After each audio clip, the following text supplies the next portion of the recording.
I don't even have a guard no more because my stomach gets in the way. Like I'm literally like a cockroach on my back, like hell yeah.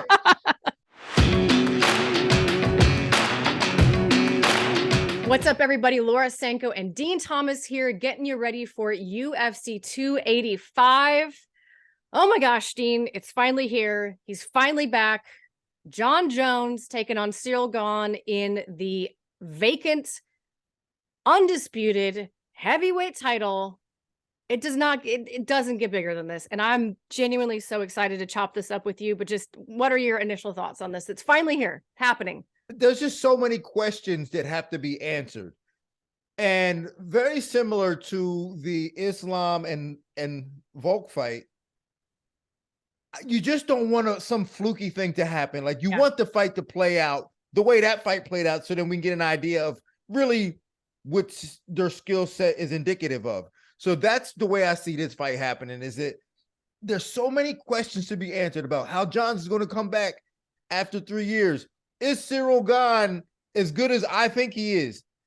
If something freaky happens, like he goes out there and hurts his knee, or he goes out there and gets hit with one shot and goes out, like that's not going to do it for me. Don't even put that into the universe. I'm trying not to, but I just know how weird the game can be sometimes. Yeah. So and like that's my initial thought, is that like I want to see this play out, because I'm telling you right now, if this fight plays out the way I think that it has the potential to play out, we are looking at a super fantastic fight.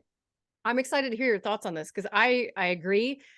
I think there's a number of really fascinating ways this fight can go. And more than that, I think that you alluded to the questions that we need answers. There are so many of those questions. And that's the kind of breakdown I love doing. It's harder to do because we don't have nearly as much data to go off of for Jon in this new weight class. He hasn't fought in 3 years. So I guess before we get to the tail of the tape and before we get to the matchup itself, I want to talk about just Jon and this move up to heavyweight. I am fascinated to see. I think one of the biggest questions that we need answered is his new frame going to affect his fighting style? Because I will tell you, in preparation for this and other things I'm doing coming into UFC 285, I went back and I watched Jon's old fights, like Stephan Bonner, Shogun Hu, all those guys. And when I was watching those fights live at the time, I did not watch them with the same eye that I do now. I was a fan and I had fun, but like I wasn't breaking it down. I wasn't really appreciating the art. And now, having revisited those fights, holy cow! I didn't forget how good Jon is, but I kind of forgot how good Jon is. And I feel like there's a whole section of the fan base that only maybe knows him from the last few years before this 3-year break. There's a lot of people that are newish to this game. So what are your thoughts on Jon in general? And I guess your top line thoughts on him going to heavyweight and what he might look like. So, and I always talk about this, Laura, is that the fight game is very information based. And there are times where the information, like when things change, sometimes the gap is wider at certain times than it is at other times. And when Jon Jones was coming out, the gap of his information and the way he was able to execute his skill set was a lot further above everybody else's. So like him fighting some of them guys like Shogun, like he was just so much better than them guys. Not only did he possess a frame that was longer and he could hit them from when they couldn't see it coming, and he could wrestle and he had this length. But again, his information was just so much more broad than everybody else's. So the gap between his skill set and everybody else's was so wide. Now, as time progressed, it started to close a little bit. You saw guys like Dominic Reyes and Gustafsson give him some problems at times. And, Jon can say what he wants about, oh, well, I wasn't motivated, blah, blah, blah. But still, let's call it what it is. The gap closed a little bit on him. Mm-hmm. So, and I don't want to take anything away from him. The question is, in these last 3 years, what has he been doing to keep himself not only just in tune with what everybody else is doing, but did he do anything to further it? An innovator. He's always been an innovator. And you're exactly right. Yeah. So what did he do to further it? Now I know he's been working with Henry Cejudo, who is fantastic, who's also an innovator. who also sees differently. So maybe they have some stuff. And I think that's a question that's going to, with this fight, could come down to, because we know what Ciryl Gane brings to the table. And not only has Jon never fought nobody like that, because Ciryl Gane fights in a different way than Jon has ever fought anybody, because no one has fought like Ciryl Gane. Now he's fighting a heavyweight that fights like that. Ciryl. Yeah, right. Exactly. So it's going to be interesting to see how these two tango. Yeah, it is. It is. Let me run through the stats on these two. Experience wise, of course, very much in the corner of Jon Jones. He is 20-1 in the UFC with 1 no contest, 5 knockouts, 5 submissions, 10 decisions. And then you've got Ciryl Gane, just 8-1 in the UFC, 3 knockouts, 2 submissions, 3 decisions. This is an interesting one that I think we should talk about in depth. The reach advantage for Jon Jones. He always has a reach advantage, but this time it's only 3.5 inches, which is going to be a big difference compared to some of his fights, say with Daniel Cormier. You go down into their overall stats. What's interesting to me, they're pretty close to each other. So their knockdown average, very similar. Striking accuracy, very similar, right around that 60% range. Ciryl actually just a little bit higher. Strikes landed per minute, 4.3 for Jon, 5.11 for Ciryl. They're both well above the average for the UFC. I'm sure very much above the average for this weight class, as heavyweights tend to be a little bit more low output. Takedown accuracy, that's where you start to see some of the differences. Jon Jones, 44.2%, Ciryl Gane, 21.4%, but he's really not looking to shoot all that often. Takedown defense for Jon Jones is 95%. That's insane. And it's 55.6% for Ciryl Gane. You go into like the more detailed striking stats. Jon has 5 knockdowns in his UFC career, and he has never been knocked down. Ciryl in 8 fights has 3 and has been knocked down 1 time. In terms of what they look to hit, you've got Jon and Ciryl both target the head, the body, and the legs almost at the exact same rates as each other. So they mixed it up really, really well. Neither of them is too much of a headhunter. Both of them kick quite often. Where you see the differences is where these strikes are taking place. And of course, as you would expect, a big proportion of Jon's strikes do come from ground and pound. So he has a much higher number there than Ciryl Gane does. And then when you look at some of the detailed grappling statistics, the one that pops out to me, so only 2 people, or I guess I don't know if it's maybe the same person because I didn't look into it that far, but Jon Jones has been taken down 2 times in the UFC. He has been, people have tried to take him down 40 times. On the other side of that, Ciryl has had 40 takedown attempts against him, and he's been taken down 4 times. So those numbers alone tell quite a story there in terms of, where these guys, where they look on paper and where their skill sets really lie. So anyway, back to the discussion. I always like to throw the numbers out there because I think they're interesting data points, and sometimes they support what you already think, and sometimes it's like, oh, I never realized that about them. So, well, I mean, what's funny about that is that there's a lot of similarities, because I think on the feet their objectives are very similar. Like they like to touch different targets. They like to try to trick you into different spots, even though they have different approaches of how they do it. Their objectives are very similar. Now, Jon Jones separates himself from the conversation because of his ground and pound and, when he in his wrestling ability. So, but that's because he has that option, and Ciryl Gane hasn't had to have that option because he's always been so dominant on the feet. So he hasn't had to have that option. Yeah, I'm interested to know a little bit more about Ciryl Gane's ground game, because I think that we have a little bit of information on it, but I don't know that it's necessarily a full picture, right? We know he's got some interesting submissions. He's got the heel hook win. Obviously, that's something he's had success with because it's what he tried to do against Francis Ngannou. Although when you look at the takedown that Francis got on him, not a lot of resistance offered there. But when I look at that, of course, I think that Jon Jones is going to have the better wrestling than Ciryl Gane. That's obvious. But I will say Gane's wrestling defense might be better than we think it is, because who on earth thought that Francis Ngannou was going to go out there and try to wrestle him? To me, the aspect of surprise was a big help in terms of Francis's wrestling working in that particular matchup. And now he knows coming in that that's going to be, probably a cornerstone of Jon's attack. I don't necessarily even think it was surprise as much as it was maybe this is a safer option Mhm. than him punching me. Maybe I have a better chance on the That's ground than true. him punching me. Yeah. So I think that was probably more the reason why he wasn't trying to defend them takedowns as much as we probably thought he was. Even though he was winning on the feet, there was still an element of like, man, I just don't want this guy to hit me. So like, Yeah. if he's taking me down, that's probably a little bit better. And he probably thought he was winning the fight anyway. But I mean, he was a little shook. Let's just face it. Like, there was Mhm. a big spot for him. The first time he's ever been in a spot like that. He doesn't have a tremendous amount of like combat experience to always make the best decisions. So I think he got a little shook and allowed Francis to out grapple him. Now, if you look at the other fighters from that camp, and I spoke to the coach, Fernan Lopez, he comes from a wrestling background. Mhm. He says they do more wrestling than anything. And if you look at guys like Nasruddin Imavov, Mhm. he's got a great ground game. And some of the other fighters out of that camp have great ground games. But they're not known for that because they do move so well on their feet. I do think that he's going to have a better ground game than we give him credit for. Yeah, exactly. I don't know that it's going to be to the level of John's. I would imagine not, but I agree with you. I think there's more than maybe some people are giving him credit for.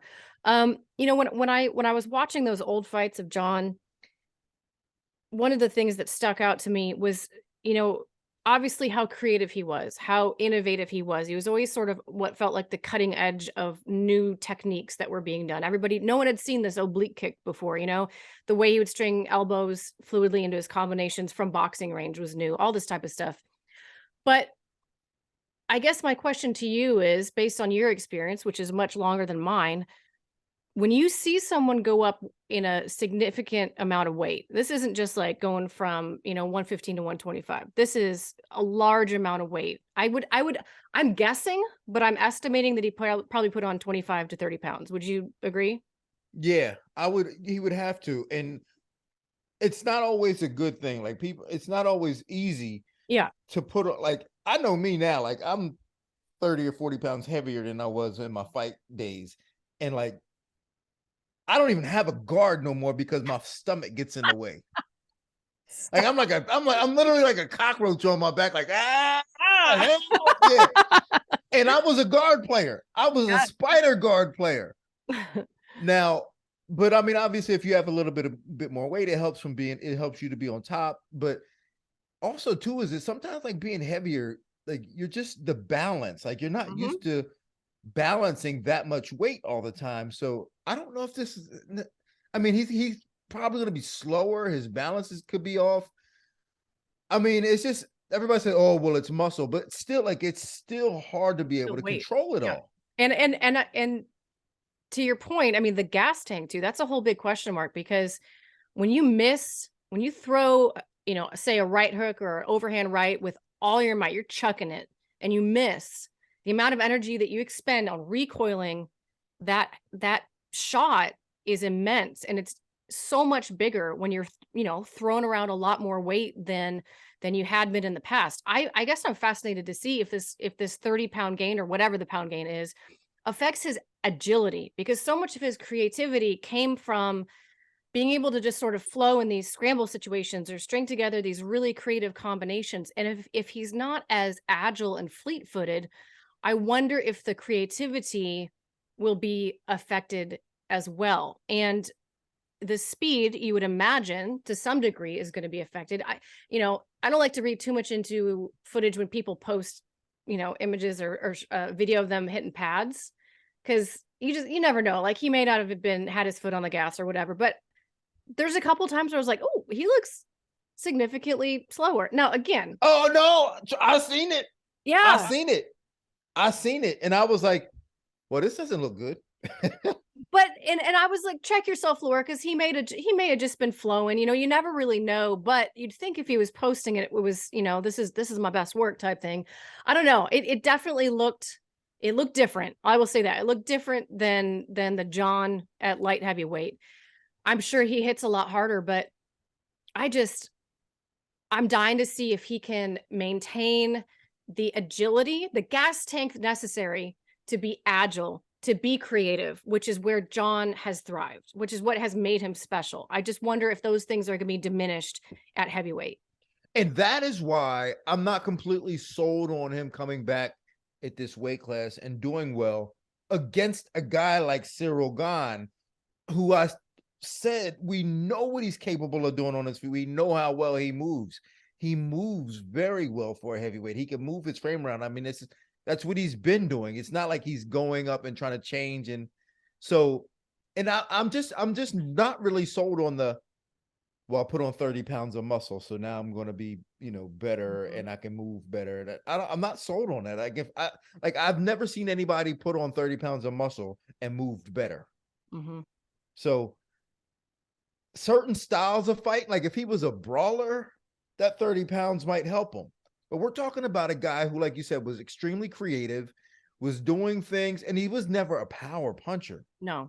Or a power kicker. So like he was cutting people and Yeah, he's got slicing people. scalpels. He's got scalpels. Yes.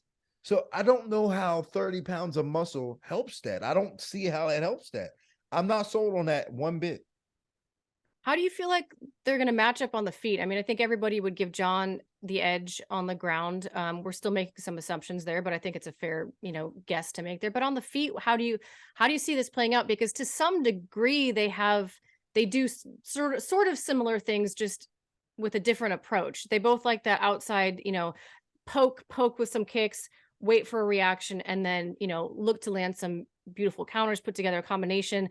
I'm interested to see at each range what you think could happen. So what's going to happen at the longest range? What do you I feel think up there?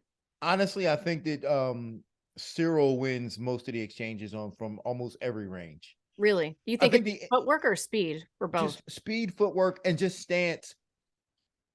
Of course, he's at a 3-inch reach advantage, right? 3-inch disadvantage in reach, 3.5 right? disadvantage. Yeah. But the way Ciryl Gane stands in that linear karate style, very much similar to Wonder Boy. Mm-hmm. Now, Wonder Boy gave a lot of guys problems because he fought differently. Remember I said earlier, it's an information-based game. So when you're providing different information that guys are not used to, they don't know how to approach it. Mm-hmm. So all these guys that fought Wonder Boy in the past, they were training with like other just regular strikers who didn't have the same stance, who didn't manage the distance quite like Wonder Boy did. Like you really had to go to a specialist to deal with that.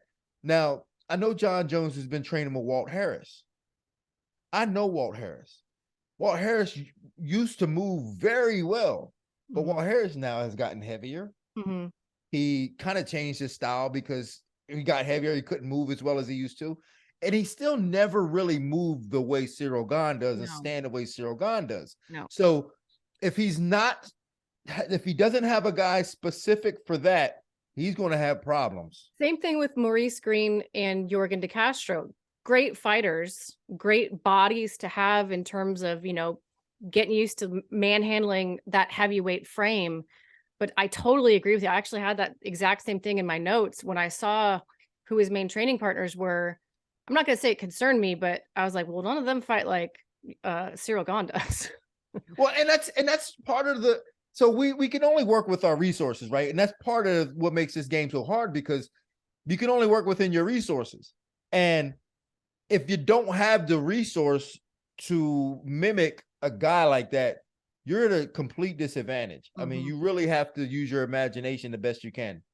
And hopefully Jon has, because like, I know Walt's a great fighter, but I don't know if Walt may say, yeah, I can do it. But it's just like saying, okay, I'm fighting a southpaw, so bring in all these southpaws, but there's a lot of differences in southpaws. Yeah.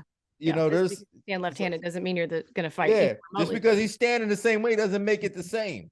So we make that mistake oftentimes in fight camps. Do you feel like Jon's going to have a hard time finding him and get worn out, or do you think Jon's going to be taking more damage than he's used to? I think he's certainly going to be taking more damage than he's used to. He's certainly going to. So the kicks have gone. Is that what you're? Yeah, the kicks have gone, and Gane doesn't have a lot of knockouts, so to say, in terms of like just he's not the Francis type puncher, but that doesn't mean he can't do it. He just never really had to. And we saw, and speaking to his coach about this, like I don't think that Ciryl Gane even really considered himself a fighter. He was just really good at it. He's just really good at it and had these opportunities and was making money. But now I think he sees the opportunity that he has to, be a world champion, be that guy. And now he's representing the country. I think he's probably taking his career a lot more seriously because he said it in the past. Oh, he didn't train outside of camp and he wasn't all that serious about it. But now he's fighting Jon Jones. He's got to be serious about it. So, do you buy what he said about how he doesn't really train between fights, or do you think he was just kind of trolling Jon and the fans when he said that? I mean, probably a little bit of both, but I think that like probably early in his career, he probably could have got away with it. Yeah. And there probably was some truth to it. Yeah. But I think that now, because he does see that there is so much reward at the end of this, that he has to continue his progress. You can't take breaks. Like in this window, you got to maximize it. And I think he's probably done a better job of maximizing it and listening to Fernando Lopez and saying, hey, listen, this is your time. If you don't take it now, you're going to lose it. Now, to your point about Jon having never fought someone even remotely close to Ciryl, I would almost say that the opposite is true as well, though. If Jon can fight like he did at 205, I don't know that Cyryl's faced anybody with that level of, creativity and the outside kicking game, the elbows in the clinch, the elbows at boxing range, all of those things that Jon has been so effective with. Or do you disagree? Do you feel like he's faced guys that offer those same problems? No, not necessarily. I mean, Tai Tuivasa clearly doesn't offer some of those things, but Tai Tuivasa offers Jon Jones. Yeah, he offers the power, right? So like he's faced, I mean, he's not going to be intimidated by the power, but that's never been Jon Jones's biggest weapon anyway. Jon Jones's biggest weapon is his ability to hit you with one little strike that can change the course of the fight, in terms of that knee, and then he just tears your knee, or an elbow that cuts you and stuff like that. Those are things that are really dangerous to Jon Jones presents and can offer it anytime in a fight. But outside of that, I don't think that he's going to really stifle or give Gane a problem. I don't see him being faster. I don't see him being able to catch better angles. I don't see him being able to trick Gane into anything. Din Thomas with the hot take on this one. I like it. Hey, sometimes you got to tell it like it is. What about the wrestling though? I mean, I think maybe now the wrestling could be a problem. Agree with you on the feet. I'm not necessarily going to disagree with you on the feet, but then my brain goes, yeah, but can he stop the takedown? Because that's to me really, if Jon can get his wrestling game going, I see this fight, go in a particular direction. But I have no doubt in my mind that if he corrals Gane into a corner, gets a hold of him, I have no doubt in my mind that Jon's gonna get him down. But getting him into a corner, corralling him into a corner and getting him down is going to be a challenge. Like just finding him to get him down, I think is going to be a challenge. Now, if early in a fight he does it and it's easy, then this fight's over. It's a wrap, right? So I'm calling it like it is. If Jon gets him down and he gets on top of him and Gane can't get up, I think this fight is over. One round.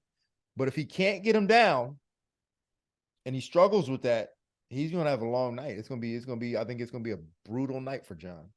I'm trying to remember if Jon, I wish I would have looked this up before I started talking to you, but did he have a huge reach advantage over Gustafsson or a smaller one like he does here? Because, when you look at how he was able to operate against DC, a lot of that was predicated on the fact that he had 12-inch reach advantage, and he's not going to have that in the heavyweight division. And that's another thing that's always been an advantage that he has leaned on and used to its fullest degree that just isn't going to be there in the same way. Well, he's had that reach over everybody really, except for, and I don't know what the exact reach was, but the height was similar. So it makes the reach look a little Gustafsson and Dominic Reyes. Yeah. Those were his tougher fights. And that's where he didn't have the reach. And that's where he didn't have necessarily the height advantage. Probably still had the reach advantage, but not necessarily the height advantage. Yeah, he had 5 inches on Gustafsson reach-wise. And even look at when he fought OSP. I mean, that was a fight where he didn't have such height advantage, and he kind of struggled with that. And these are guys that stood right in front of him. Yeah. I mean, these guys didn't move around and chop away at him. These guys stood right in front of him. And when you talk to... Sorry, I didn't mean to interrupt you. Finish your thought. No, I'm saying no one really was able to move around and chop away at him. That's a big thing to me because, in talking to Anthony and I had a long conversation one time about what it was like to fight Jon and why things went the way that they did. And the thing he kept saying to me over and over was he just has this thing where he freezes you. And he's like, and I can't even really describe to you what it was and how he did it, but like, I didn't move around him the way that I normally move. Now, Anthony's not a huge lateral movement guy anyway, but certainly looked different in that fight. And you see Jon do that to a lot of people, sort of this, I don't know if it's a psychological thing or if it's something tactically that he's so good at doing, but people, the term DC always uses, people start taking pictures, they're just there. And that's when you see Jon landing those fight changing shots. Well, part of the reason why he's able to do that is because he is so wide, like in his length, like his presence is wide. Like, it's almost like he can peacock a bit. Yeah. So like he's long, and once he peacocks, you feel as though you got nowhere to go. So there's no running from him. There, you can't move this way because he's just gonna cut you off on this side. You go this way, he's cutting you off on this side. So hey, I gotta stand right here in front of him. But I don't think Gane is going to be faced with that same problem. You feel like he'll be able to? I think he's faster. Yep. His feet move better. And even in them exchanges from that range, him going in and out, he's going to have an advantage over Jon. You're getting me excited for this fight, is what you're doing. I'm trying. Because I'll be honest with you, I think I saw a lot of the same. I see a lot of the same things that you're describing, but maybe not quite as I feel like you feel really sure about I know you didn't officially make a pick, but it's pretty obvious you're picking in this fight. No, honestly, it's funny because I'm saying all this. Yeah. But am I supposed to give a pick here? You don't have to give a pick. I usually don't give picks on this show because I usually am working the fight, so I can't, but right. So you don't have to, but well, like I'm still kind of picking Jon. For all that you said. I mean, the fight game is so weird. Yeah. I'm still kind of picking Jon. Like I was more confident in that 2 weeks ago. As we get closer to the fight, I still juggle. Yep. But I'm still kind of leaning towards Jon. I still think Jon is going to be able to somehow get his hands on him. But if it does, like, I don't know, by fight night, I might do a complete 180 because I just think that Gane is presenting a different set of skills than Jon has ever fought. And to be going for 3 years, sometimes our passion can get the best of us. Mm-hmm. And our just because you want to win doesn't mean you're going to win. Everybody wants to win, and Jon can want to win. He's the greatest to ever do it. He can want to win, but that doesn't ensure that he's going to win. Mm-hmm. So he can fool us and be like, yeah, I'm the greatest ever, and I'm going to win this fight because I'm Jon Jones. I like to challenge myself. And I almost have to take his word for it. But at the same time, I respect his passion, but that doesn't mean he's going to win. So it's hard to tell. What's at stake for both of these guys, you think, besides the obvious belt on the line? I mean, I think a lot is at stake for Jon because he has been going for so long, and he is, in my opinion, the GOAT. I mean, he's on everybody, like whether you like him as a person or not, he's on your Mount Rushmore in terms of fighting. He has to be. So because he's been going for so long, it can kind of tarnish that a little bit if he comes back and doesn't do well. Mm-hmm. Like if he was, some guys, like Chuck Liddell, they fought all the way up until they just got beat down. And we saw the progression of them getting beat down. We saw it was like, got knocked out by Rashad. Okay. Yeah. Got knocked out by this guy. And then we saw he has no more chin left. It's time to retire him. But when you're going for 3 years after the way Jon did it, if he comes back and he sucks, that's a bad visual. That's just, we didn't get to see the progression. It's just like, oh man, he sucks. Yeah. And then we'll go. If the falling off the cliff happened while he was away. Yeah. And we see down here compared to up here, not just a steady decline. Yeah, I see what you're saying. So it's not going to be a good visual. So I think he's got a lot more at stake than him. Ciryl Gane, he's a guy that can always come back. Mm-hmm. So I don't think he's got a lot to lose. Yeah, he's got a lot. He don't have really a lot to lose. So I think Jon has more to lose here. Do you think Jon's motivation is that he misses the game? Do you think his motivation is that he wants to, as much as he can, take away any asterisk that some people still assign on his GOAT status? I mean, because I guess I kind of see it that way. Like, I kind of see this as, not that it erases everything that happened before, but fresh weight class, a lot of, a lot of time away from the sport. If he were to come back, become champion, and maybe defend a couple times, man, I don't know who would be able to touch that legacy then.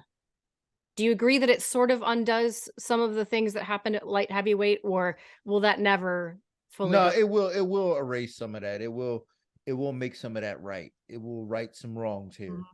And but for John's case, it's kind of like, when guys retire, when everybody retires, and then they start seeing everybody else do well, they Mhm. always want to come back. And I think that has a lot to do with it here too for John. Yeah. He Is that misses he the game. all these guys coming back and getting his love and doing all this and that, and like, I'm better than these guys. Yeah. Why they getting all the love?